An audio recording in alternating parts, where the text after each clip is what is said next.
this mini hullabaloo coming out of England, where reggae girls star striker and captain and Manchester City star player khadija'Bunny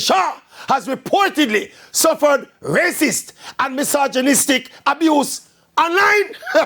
after Manchester City lost a recent game to Arsenal. Now, you know the Maverick already. I don't have a lot of time for these unspecified gaslighting online abuse allegations. I just think that in the wider scheme of things, and in the wider scheme of humanity, and in the wider scheme of people trying to survive these turbulent times, the odd individual, disgruntled football fan, in a moment of disappointment, who puts up an uncomplimentary post on social media, I just think that in a world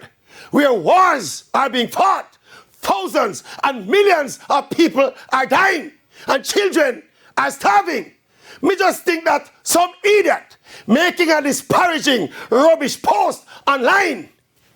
is insignificant in the wider scheme of things.